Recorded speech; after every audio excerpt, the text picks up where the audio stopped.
दुनिया में सबसे बड़ी चीज क्या है? एक बार की बात है, बादशाह अकबर अपने दरबार में बैठे होते हैं और बोलते हैं। हमारे प्यारे दरबारियों, आज हम आपसे एक महत्वपूर्ण सवाल पूछने वाले हैं।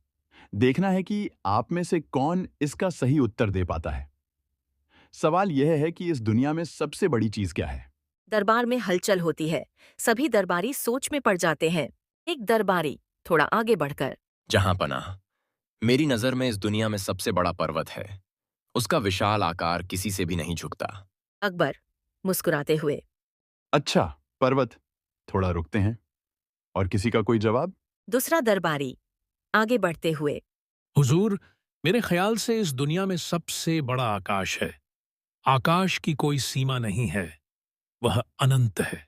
आकाश सोचते हुए। सही है, लेकिन क्या कोई और इससे बड़ा भी कुछ हो सकता है? तीसरा दरबारी बोलता है। जहां पनाह समुद्र सबसे बड़ा है। वह इतनी गहराई में है कि उसकी थाह लेना नामुमकिन है। समुद्र भी बड़ा है, हंसी के साथ। लेकिन मैं अब तक संतुष्ट नहीं हुआ।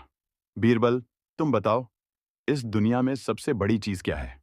बीरबल मुस्कुराते हुए आगे आते हैं। जहां अपना, मेरे विचार में इस दुनिया में सबसे बड़ी चीज मनुष्य की इच्छा है। मनुष्य की इच्छा? यह कैसे? बीरबल। हुजूर, पर्वत, आकाश और समुद्र सभी बड़े हैं, लेकिन एक मनुष्य की इच्छा इतनी विशाल होती है कि वह जो भी करना चाहे वह कर सकता है। मनुष्य की इच्छा शक्ति के आगे ये सब छोटे पड़ जाते हैं। अगर किसी ने मन में ठान लिया तो वह पर्वत भी हिला सकता है, आकाश की ऊंचाई भी छू सकता है और समुद्र की गहराई भी पा सकता है।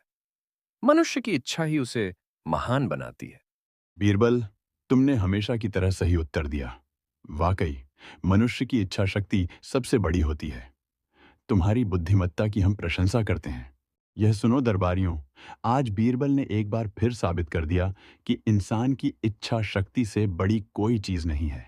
सभी दरबारी बीरबल की बुद्धिमत्ता की सराहना करते हैं। सीख मनुष्य की इच्छा शक्ति सबसे बड़ी ताकत होती है। अगर किसी के पास दृढ़ निश्चय हो तो वह किसी भी कठिनाई को पार कर सकता है।